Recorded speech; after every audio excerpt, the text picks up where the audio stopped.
Hello, my name is Melissa Olson, and I am a master's student at Arizona State University.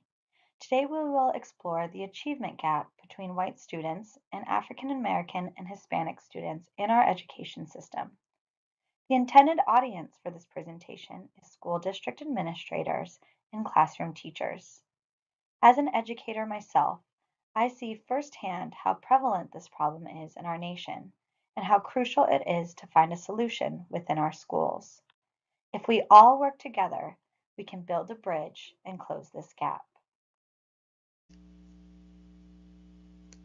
In order to truly understand our nation's achievement gap in schools, we must look back in our history.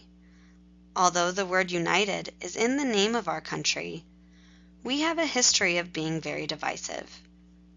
Whole groups of people and cultures have struggled and fought for equality in many areas, including education. One of the most well-known struggles for equality was the Civil Rights Movement. It was the result of this movement that schools became desegregated and children were given an equal opportunity for education, no matter what their skin color, background, or culture.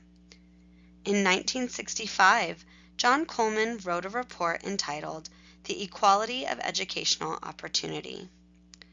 Following the Civil Rights Act in 1964, the Department of Education wanted to collect data on school inequality and found through this report that there was an incredible gap between white students and students of color. 50 years later, this gap has not yet been closed. Currently, our nation's schools are seeing a tragic trend in student achievement. African American and Hispanic students are performing at drastically lower levels in achievement when compared to their white counterparts. According to the National Assessment of Educational Progress, 8th grade African Americans scored, on average, 27 points lower on the reading assessment than whites, and Hispanics scored, on average, 25 points lower than whites. Students of color perform well beneath other students who classify as Asian or white when looking at test scores, graduation rates, and overall academic achievement. You may be asking yourself, what is the National Assessment of Educational Progress, and where do these scores come from? The National Assessment of Educational Progress is a national assessment that tracks student progress over time, and there has been a gap between African American and Hispanic students and their white peers since the assessment began in 1970. Following the Civil Rights Movement, we needed a way to track how students of different backgrounds and cultures performed in schools. It's obvious that desegregating schools was only the first step, and our nation's history is still affecting our scores today. Our nation's history with school segregation still has a huge impact on how different cultures achieve in schools and how white privilege has a direct impact on educators, students, and their families. I want you to picture a modern day public school classroom. A classroom should be a diverse and culture rich place for learning, creativity, growth, exploration, and friendships. There should be a multitude of students from many different backgrounds that bring their own unique contributions to the classroom. Picturing my own classroom, I have 28 students, 6 different ethnicities, 4 different languages, and many different needs. When I look at these scores and I see that some students' needs are not being met, it makes me devastated that I am not doing my job. As educators and leaders for our nation's youth, we must strive to do better. Every school district, school, administrator, and educator work hard every day to guide our youth to excellence. But we cannot only do this for only one subgroup of students. We must lead everyone to greatness. As teachers, we know that there are many different elements to our jobs. We have many different responsibilities that we must take part in each school year as well as each day. in our own classrooms. First and foremost, we must meet the needs of our students, emotionally, academically, as well as socially. We must also lesson plan, make copies, attend frequent meetings, answer parent phone calls and emails, as well as plan for those dreaded state assessments and plan for assessments in our own classrooms. Schools use assessments and progress monitoring in order to measure proficiency in many different areas, including phonetics and literacy skills. However, these assessments are not being used properly. In an article by Griffith, he points out that students must be progress monitored more frequently and that teachers should be provided professional development as well as work with literacy coaches to make a plan to help children that may be considered high risk at not being proficient with their literacy standards. At many schools, we see that students are not being progress monitored at all or very infrequently. We also see in many districts that the budget is being cut and that professional development is not being paid for or given time during meetings. So many educators do not receive this professional development and education to drive their teaching forward. In addition, teachers must work with literacy coaches. Literacy coaches have a multitude of different intervention systems that they are well averse to, and they can train teachers in order to help their students who are not performing. Teachers and school districts use tests as a final assessment for skill proficiency, rather than using a backwards planning approach.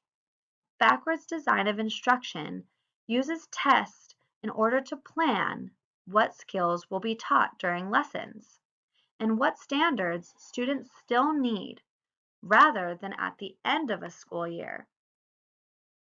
Progress monitoring should be done frequently throughout units, and scores should be analyzed to drive instruction forward. Every student will have different needs, and their progress monitoring in literacy and phonetics will show us what they're missing so that we can build that into our lessons. Many schools with large minority populations may not have this training or opportunity for professional development. They also may not have access to literacy coaches, so test scores are low and remain low. Many people, especially teachers, may feel uncomfortable having conversations about race in our schools. We would like to believe that every student walking through the halls are treated equally and the same. However, our students should not be treated the same because they are all unique and have different cultural backgrounds and different needs. Many educators and administrators would like to ignore this problem when it comes to race and claim that there is equality in our schools. However, we must be willing to talk about the gap in achievement between our white students and our African American and Hispanic students in order to initiate this change. If you ignore the problem, the change cannot happen and the gap cannot be bridged. I know that race can be an uncomfortable conversation for many in professional settings, but you cannot simply ignore these gaps. Talking about race does not make an individual racist, and acknowledging privileges opens the door for change. Professionals should feel comfortable asking questions, talking with parents, and talking with colleagues about race and culture.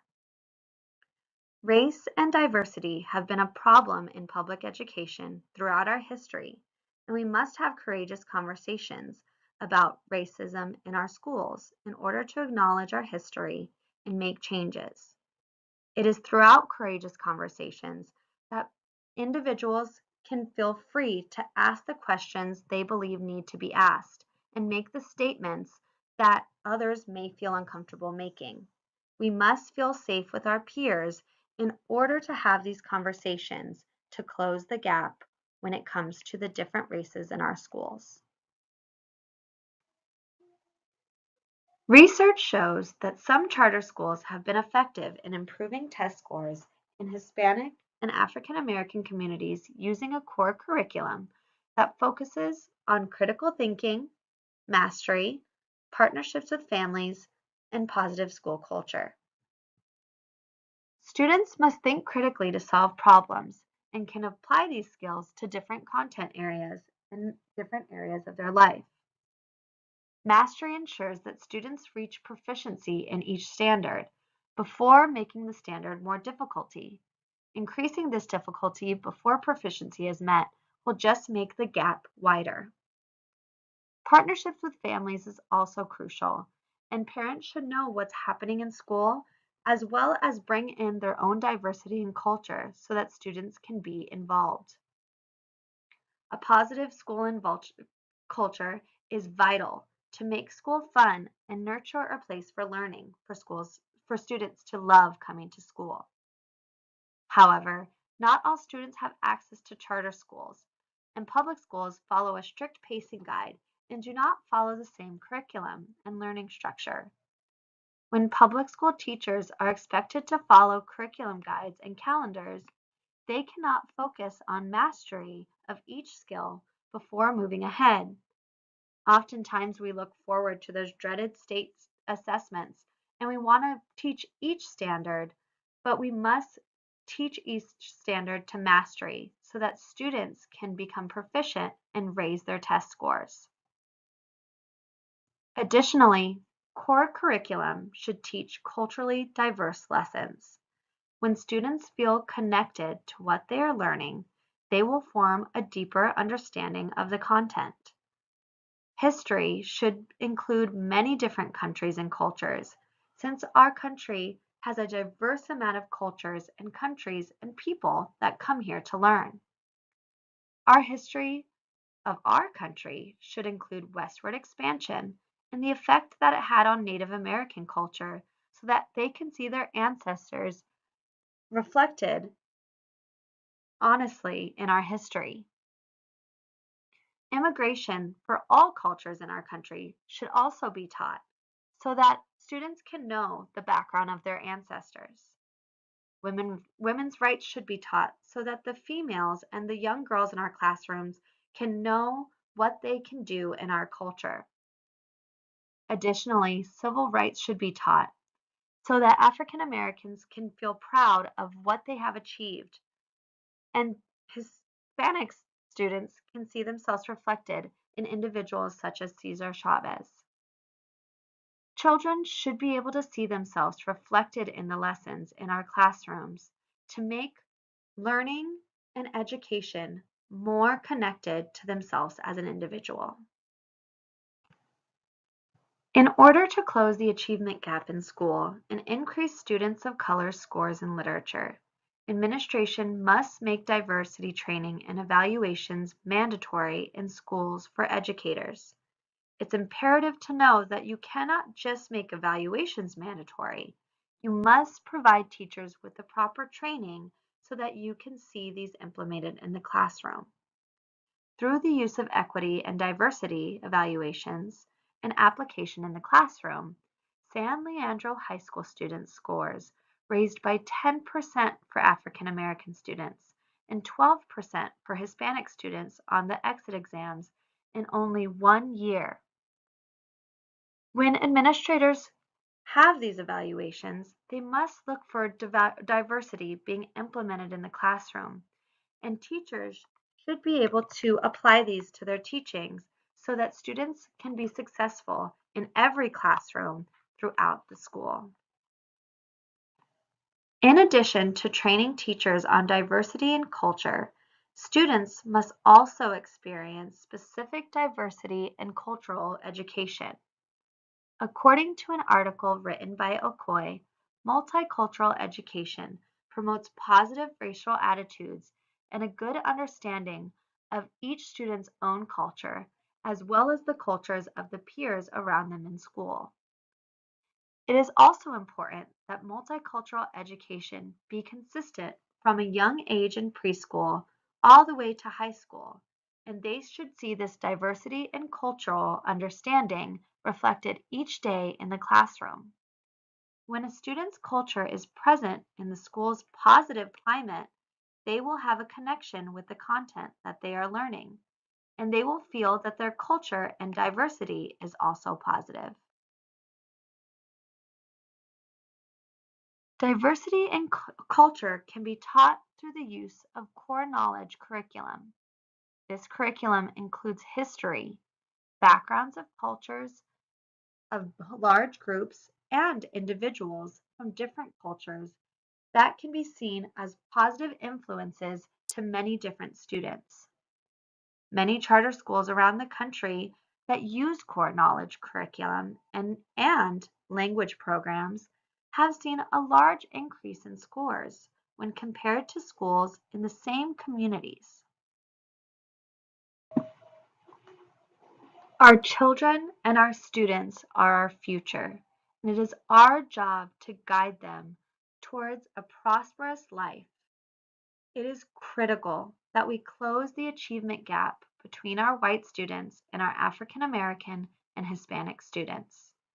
Our country is the land of opportunity for any and all cultures, and we must give every child the opportunity to succeed in our schools and in our society.